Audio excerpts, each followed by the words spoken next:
born to kill it. I was meant to win. I am down and willing, so I will find a way. It took a minute, now it didn't happen right away. When it get hot in the kitchen, you decide to stay. That's how it winners made. Stick a fork in the hater on my dinner plate. I walk into the fire like it's just a bit of flame. I switch my style up, watch the money pile up. I'ma get rich with life. What's going on, everybody? Welcome to a brand new show. This is Scott Switzer's Stream of Consciousness. What that means, I don't know. Kind of like letting you inside my head. So what I wanted to do is kind of create a show where I could just kind of come on here by myself and chat about what's going on inside my head, what thoughts I have throughout the week, of things that have popped up, and not necessarily just in the CrossFit space, but that will be part of it. But also like in pop culture, in the news, in sports, in music, all different kinds of stuff. And I think you'll get kind of a little vibe as to what I mean by that in today's show. It's going to be a little eclectic, a little mix. But we'll jump into it, see how you like it. And if you like it, we'll keep doing it. But really, this is a vehicle for me to be able to hop on whenever I need to, just by myself, to be able to talk about things I'm seeing going on in the space, outside the space, whatever. But really just me, a chance to talk to you, the audience, and you to talk to me, and just go through whatever is happening. So the first thing I want to talk about is, if you didn't see my interview this afternoon with Matt Schingeldecker and Kristen Slaper, they are a part of the 9/11 Climb team. It started here in Ohio.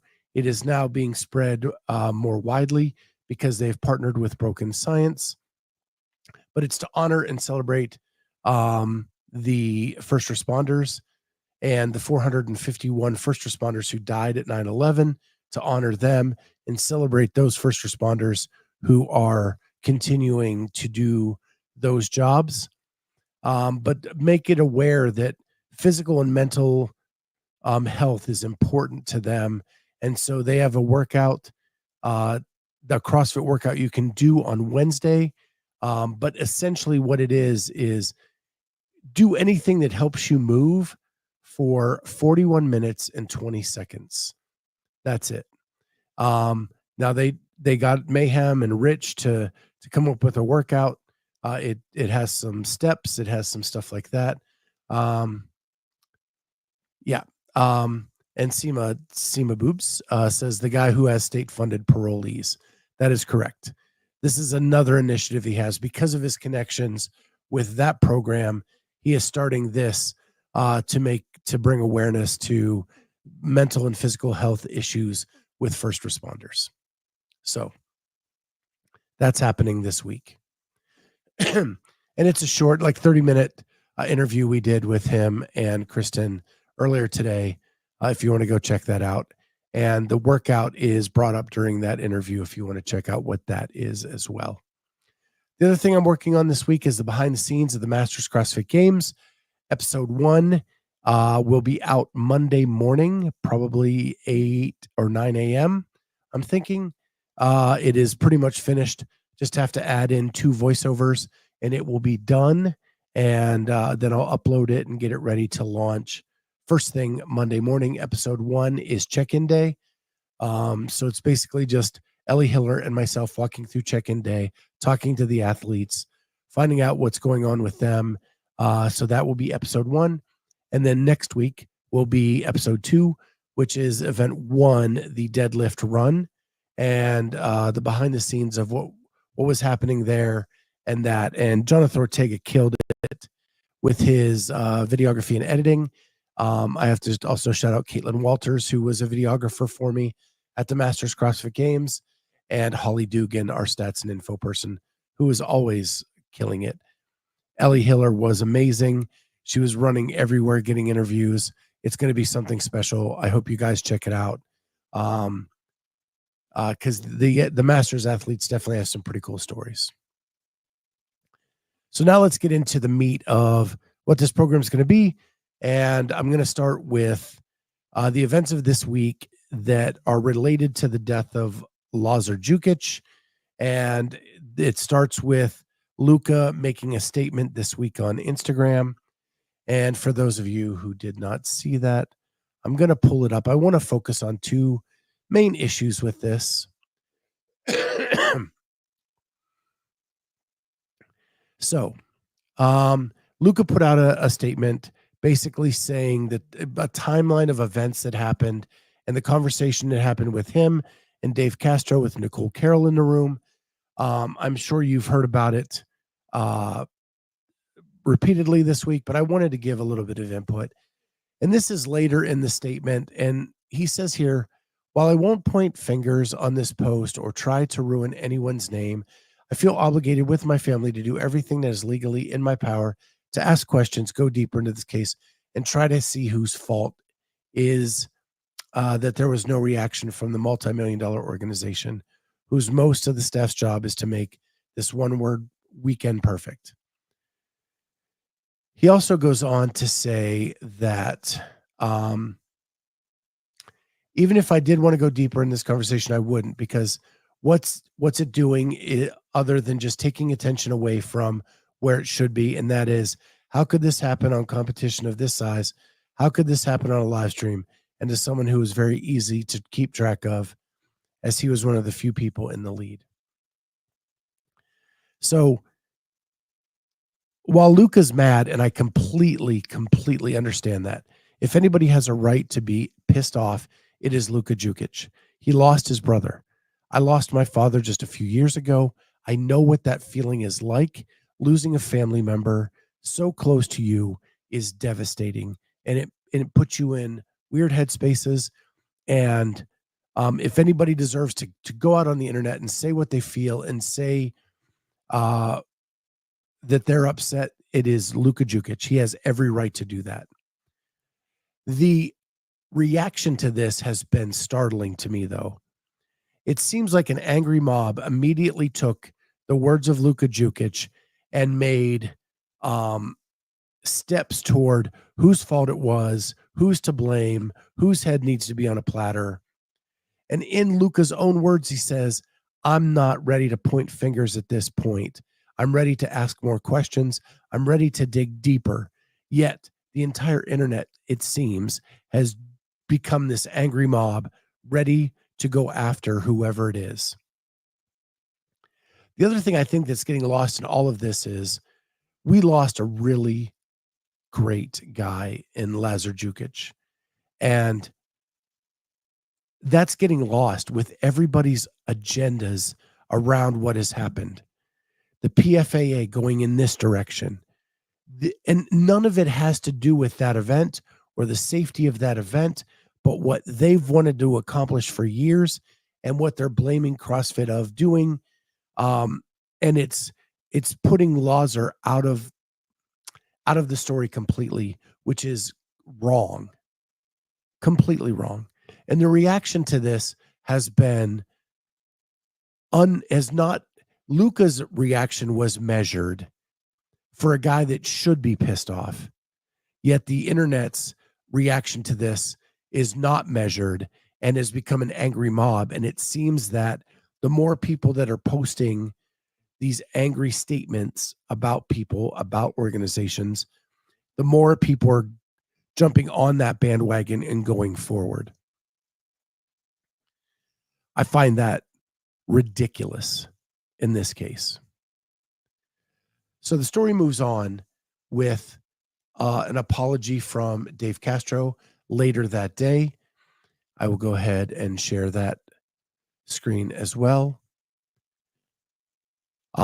Dave Castro said, I read Luka's post this morning and would like to apologize to him and the entire Jukic family. I should never have said that the decision to continue the CrossFit Games in August was blessed by their family. At the time the decision was made to continue the games and allow our athletes to compete, and we respected those athletes who decided to withdraw. This decision was made by CrossFit, and I never intended to put the weight of this decision on Luka, the Jukic family, or our CrossFit athletes. I've never been in a situation like this before, and I absolutely made a mistake. I sincerely regret any pain that I've caused. So we have a response from Dave Castro saying that the words he used were wrong. The words that people have been attacking him for using, saying it was blessed by both the athletes and blessed by the Jukic family. He says he made a mistake. He says he was wrong, and he apologized for that. Then, almost a few hours later, we then get another news story from the Barbell Spin reporting that an email was sent to athletes from Dawn Fall. And here is you can read the entire email on the Barbell Spin, and it says, "Hello, I'm writing to share a few important updates." He basically talks about the third-party investigation and that is still ongoing. He wanted everybody to know that if you're present at the games and despite desire to speak with an investigator about the swim and individual event 1, to do so, we will be following up directly with instructions on how to reach the investigator. So he's telling anybody who wants to speak out about what happened at the event that they will put them in touch with the investigator, or the way to get in touch with the investigator. He also then goes into a community dialogue. Separate and apart from the investigation, we've heard many people in our community across a range of topics related to CrossFit as a sport. Over the past 3 weeks, I personally met with many of our athletes and other members of the community. These conversations have helped me better understand issues that are at top of mind and different points of view that exist. And he says he will continue to do that over the coming weeks. He finishes with, mental health and trauma support will be available. As promised, we also wanted to share details regarding mental health and trauma support to those who attended the 2024 CrossFit Games and were affected by the death of Lazar Jukic. This resource will be serviced through Lyra Health, which offers several confidential support options, including therapy, coaching, and unlimited access to self-care apps. If you're on site in Fort Worth, CrossFit is offering access to 8 free coaching or therapy sessions within a 6-month period starting today. And I can verify that I, as an attendee of the CrossFit Games, got an email stating this exact same thing. So that also did happen. So with all this, I've been very reserved about talking about this and how things should go until the investigation was complete, and the full medical examiner report is back. I know Luca talks about a conversation he had with the medical examiner, but I would like to see the full report and everything that happened. But regardless of that, a man died. A man should not have died. But the reality is this happens in sport. This happens there is an assumption of risk every time an athlete takes the floor, the field, the track, the pool, whatever it is, there is an assumption of risk. That doesn't mean that you burn down the building because somebody messed up. What it means is you learn from your mistakes, you get better at what you did, and you try to move on. There have been deaths in sport all across the world. And in every case, the organization that runs the sport learns from that, what happened, gets better at what happened, and then moves on from that. Hopefully in a much better place. One large example is the NFL has been sued and lost billions of dollars in concussion lawsuits. They've introduced 8 new football helmets this year alone that are helping minimize concussions and the effects of CTE. This is something that they were forced into doing because of things that were happening, and a lawsuit was filed. They lost, and now that they are making things better. My hope is that CrossFit takes what happened, learns from that experience, gets better, and moves forward. Because the one thing that nobody is saying is, but I've talked to several athletes, there is no safer place to compete than the CrossFit Games. Did they mess up in this case? Sure, they did. Something went wrong. But you talk to athletes who have been around the sport a long time, the rig setups are better than Wadapalooza. They're better than local comps. They're better than Dubai. Everything at the games is done at such a high level that it is truly the safest place athletes have felt when competing. And that's not my words. That's from other athletes I've spoken to who have said when CrossFit is running the event, it just feels safer. Everything is done at a higher level. They messed up. They made a mistake, and they need to rectify that mistake and do better.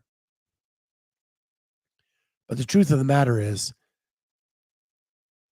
I look at events that are going on even this weekend and think, oh my gosh, what are they thinking? I'm not going to call any names out, but I've heard things going on this weekend that were just shocking to me, that would be allowed at a competition that would never happen at the CrossFit Games. Now, NorCal Classic, if you saw Hiller's Instagram, they have had enough people in the water to make sure that nothing like what happened in Fort Worth happens at the NorCal Classic. There are lifeguards everywhere. There are emergency personnel right on the shore, ready to act if needed. So, end of the story is, yes, CrossFit messed up. Yes, they need to fix it. It's not time to point fingers. It's not time to divide as a community. It's time to come together and give us a sport that is even safer than it was before and doesn't allow something like happened this year happen again. But dividing as a community is not the way to do it. We need to find a way to come together. And whatever that is, I don't know what the answer is off the top of my head, but we've got to find a way. Because right now, the community itself is split in half. And that's not going to solve anything. And we can't just hate on people to hate. We need to find out a solution, figure out how to do better, and move on. So that's what I have to say about that from that perspective. And now I'm going to dive into some other topics that are less CrossFit related. So the next thing I'm going to jump into is the Hope Solo documentary on Netflix. If you have not seen this, Hope Solo was a goalie for the U.S. women's national team and is considered by some to be the greatest goalie in soccer history, not just women's soccer, but overall in soccer. There's a documentary on Netflix called Hope Solo versus USA Soccer, and it is part of their Untold series. Now, I know that when documentaries get done, depending on the perspective of the subject and the director and the producer, that it can go in any direction. But the way this woman was treated in the late 2000s to late teens in this country was crazy. She was known for being very outspoken, and she spoke up when she didn't think things were correct. And for that, she got benched, she got suspended. And in most cases, in all cases, I would say, the things she said would not even be blinked at if it was said by a man. And yet she gets the boot all the time. She gets suspended. And she was the first female soccer player to question their contract and to question the equity between men's and women's soccer in the U.S. And you have to remember, from 1999 to the mid 2000 teens, women's soccer was outdrawing men's soccer by a lot. And the women's team, their percentage of what the men got was probably 10%, 15% maybe.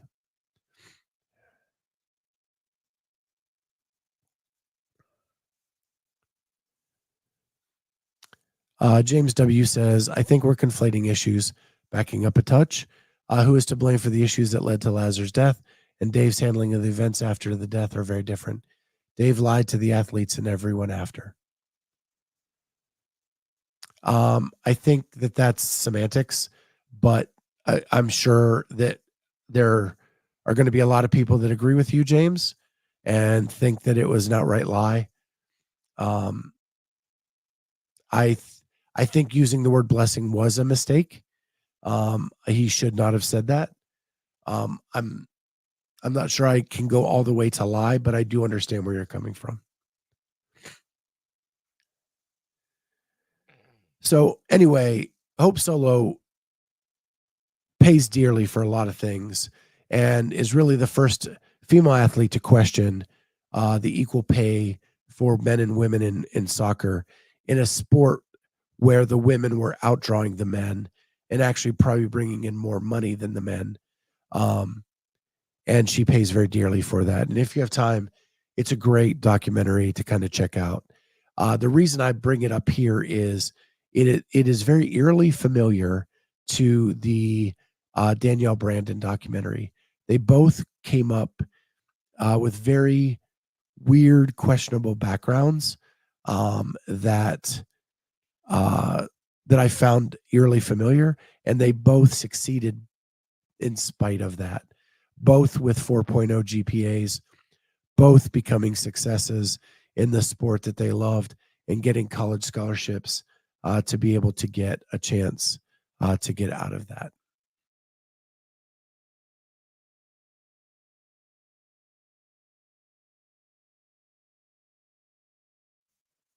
Sorry, allergies are really bad today here in Columbus. So the next topic I'm going to talk about is football season beginning. I am a huge, huge football fan. I could not be more excited that football is back. I'm a bigger NFL fan than a college fan, but I am a Penn State fan. Today was Penn State looked like trash on defense, but their offense kept them in it, and they were able to pull out a win against Bowling Green. But I am a much bigger NFL fan. And the NFL is kicked off with two great games with the Chiefs and Ravens on Thursday night, the Eagles and Packers last night, the Chiefs-Ravens game coming down to a toe on the back of the end zone at the end of their game, and the Ravens just missing that touchdown to possibly tie or go ahead. And the Eagles-Packers game almost came down to the end, and a very bad injury that seems to be not so bad if reports are correct that I'm getting right now on Jordan Love, that he's going to be out 3 to 4 weeks with an MCL sprain. It looked like it could have been much worse than that, but that should be pretty optimistic for Packers fans. But I'm a Bears fan, and so I hate the Packers. I was rooting against them last night. I'm super excited for this season because Chicago may have a quarterback for the first time ever. And I had a question in my head that I wanted to pose to the audience, and I'm curious what you think. Do you ever, in any sport, and your team is playing a rival, do you ever root for the other team to sustain an injury that will help you win games? Because last night, as I'm watching the Eagles Packers, I'm rooting mightily against the Packers. As a Bears fan, I hate the Packers. And at the very end of the game, Jordan Love suffers an injury. And as much as I hate the Packers, I hate seeing people get injured. I think it is, I don't know. I think it just crosses a line to root for that.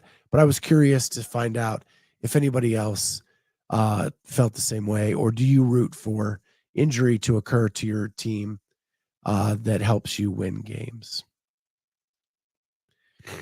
And just for shits and giggles, I'm going to make my Super Bowl pick and tell you that the 49ers and Ravens will play in this year's Super Bowl, with the 49ers winning the game. And I don't like either one of those teams, but I just think that this is their year to do something there. I'm going to finish up with a little music thing and two more things. Music thing. If you've been in a CrossFit if you've been in a CrossFit gym, you have heard the music of Linkin Park, I am sure. Linkin Park was a heavy rotation on my gym's playlist when we were really getting at it. Holly, I knew I liked you. Holly Dugan, better to win against healthy teams the right way. Sure, I will go with that. And it means more when you get the win. So Linkin Park has announced that they are coming back with a new co-vocalist named Emily Armstrong. And they announced a world tour and an upcoming album to come out this fall. So my question is, because I'm a huge Linkin Park fan, I have a couple of their albums on vinyl. They played in our gym all the time. I still listen to them. I still crank it up when they come on the radio.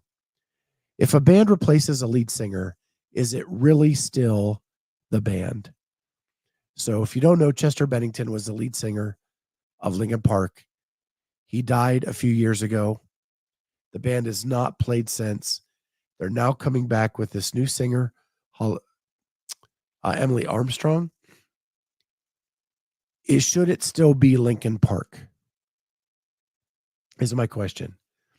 I can personally only think of two bands who have replaced lead singers and had success after, and that is Van Halen and Black Sabbath.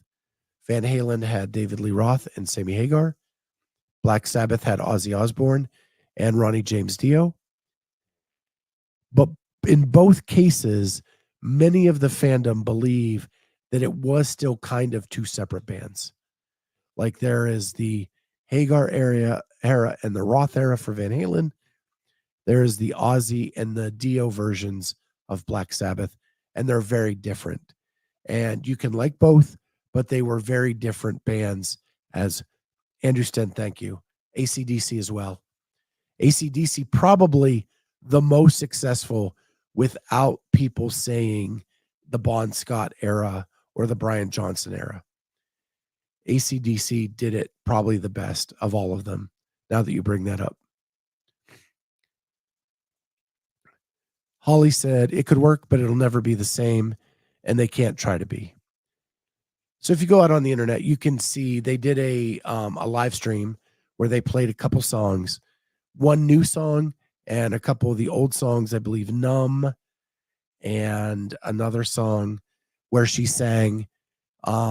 It's definitely not Chester. It's definitely not. It wasn't bad, but it's different. And I'm just not sure. I'm not sure how I feel. But gosh, Andrew Sten just really put a big wrinkle in this with AC/DC because they really made it work. AC/DC never missed a beat. And I would say the same fans stayed with AC/DC through both. Andrew says, I think it depends on how many original people are in the band. Some bands try to continue when less than half of the band are original. That's a great point. AC/DC was pretty much the same band throughout. Van Halen and Sabbath were the same as well. And Linkin Park, everybody but the drummer, I think, is back, and the lead singer.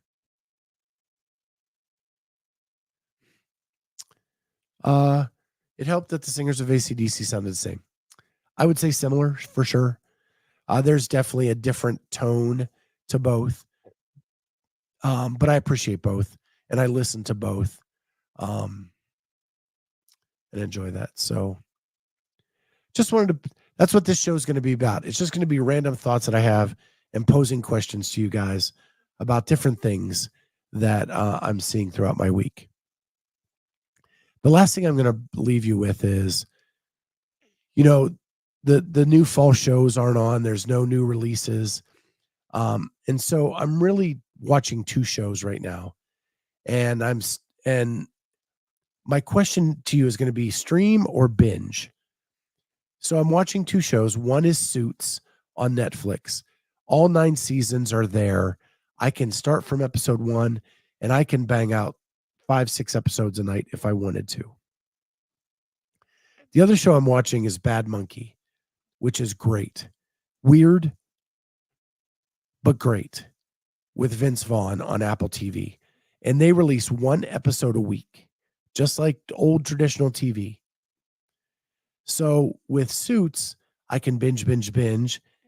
And then with Bad Monkey, I can watch one episode and then I have to stop and wait for the next one to come out. You as a consumer, what do you prefer? And do you think there's a better way of doing it? Either stream it for binge or put it out one episode at a time and make you watch in the traditional way. I've heard the reason Apple TV does that, they did it with Ted Lasso, they're doing it with Bad Monkey, they do it with some of their other shows, is that it keeps the conversation going on great shows longer than a week. When you put all the episodes out, people binge it in a week and the conversation is over.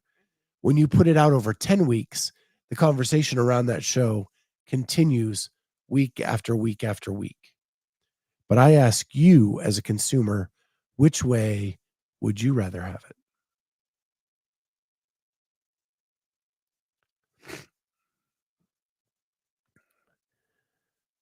So, but if you're not watching Bad Monkey, I'm going to finish up with this. Holly, I remember it better streaming each week.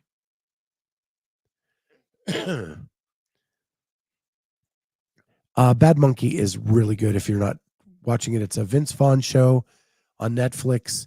It's a quirky show that takes place in the Florida Keys. He is a former detective trying to get his way back into the police and back into being an active duty policeman or detective. And kind of a murder happens-ish. And he's kind of thrown in the middle of it to try to figure out. And so that's what we're following, is him trying to figure out this mystery. The best part of the show is the narrator. There's a narrator over the top of it that talks about what's going on as it's happening, and he makes the entire show. I would call it a dark comedy. There are some really funny moments, but it is about a murder and people dying, and so it is probably more of a dark comedy.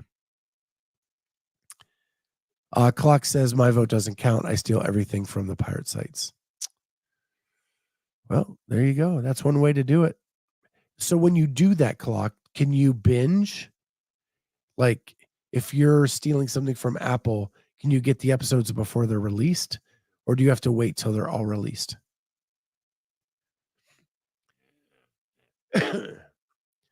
I have to say, like, I do have a site that I use for sports. To be able to watch the Chicago Bears, because I don't live in Chicago. So, but I'm just curious. I've never used those for TV or movies. But I know people who have, and I've had much success with it. I just didn't know how the episodes worked. Does it have to be active for you to be able to get it? Okay.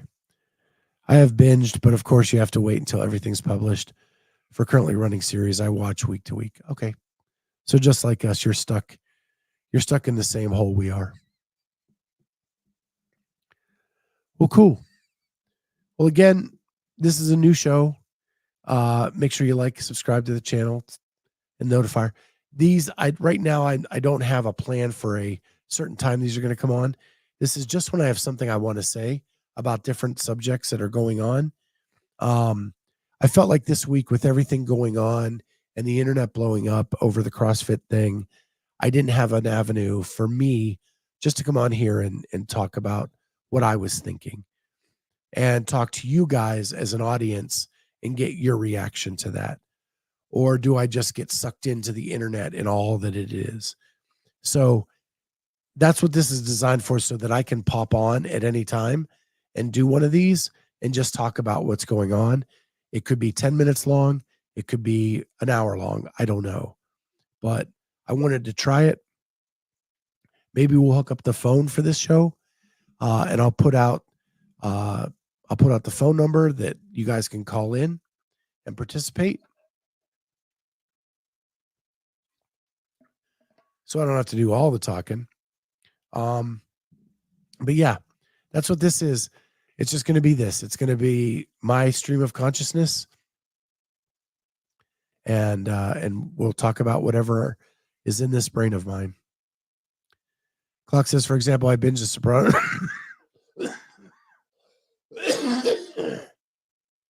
For example, I binged The Sopranos a long time ago, but I felt my soul turning dark and never got past season 6. I thought there was only 6 seasons of The Sopranos. I've seen all The Sopranos. The longer it goes, the worse I thought it got as a show. And the ending was atrocious. I'll never understand the ending, no matter how many times they try to explain it to me. The ending is just atrocious. But the first season of The Sopranos is some of the best TV I've ever watched. When his mother is still alive, it is insanely good.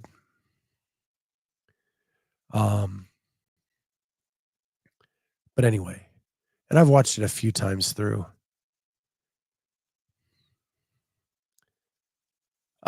Yeah, first few seasons are dazzling. They are. First couple seasons of Sopranos are so good. So good. And then, like, I was living that live. I was watching it as it was coming out on HBO, and like, you'd have to wait freaking years for the next season. And I think, like, with all that stuff happening, it got out over its skis, and went to places it shouldn't have went. Holly says, Carolyn's IV story yesterday, is she doing okay? Do you know? She's doing fine. I talked to Lex a little bit yesterday.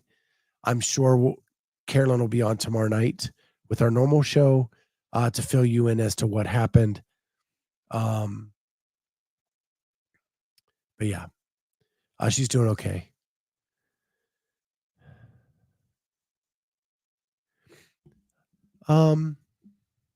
So yeah, that's that. That's what this show is going to be. If you guys have any topics you want to talk about to throw out there, shoot them at me. Again, it can be about anything. We can talk about anything: movies, TV, CrossFit, sports, baseball. If I know about it, I will talk about it. But thank you everybody for participating. This was fun. That's what this is supposed to be about. It's supposed to be an audience engagement show where we just kind of talk about the stuff that's going on. And we'll still have our normal shows. Still have the roundtable on Tuesdays. We'll still have Sunday night CrossFit Talk tomorrow night, Sunday night. With that, tomorrow, my Bears take the field for the first time this year. I could not be more stoked. I don't know if I'm even going to sleep tonight. I love Chicago Bear football as much as I love anything. CrossFit, Chicago Bear football. Those are my two loves, and my wife and my daughter. Yeah, those two. But those are the loves of my life, and Chicago Bear football happens tomorrow, and I cannot be any more excited. So I am sure that will be some of the subject matter as we go through this year. With that, Lynn, so glad you could join us. Hope it was not too late and you got the gist of what we're trying to do here, but just trying to have some fun, talk about stuff that's going on in a safe environment. With that, we'll see everybody next time. And hey, check us out tomorrow night, Sunday night CrossFit Talk. Don't forget to jump on. We'll talk about NorCal Classic. We'll talk about all the stuff I just talked about with the Luca letter, the Dave Castro apology, the CrossFit email, and the fallout from all that. With that, we'll see everybody next time. Bye, guys.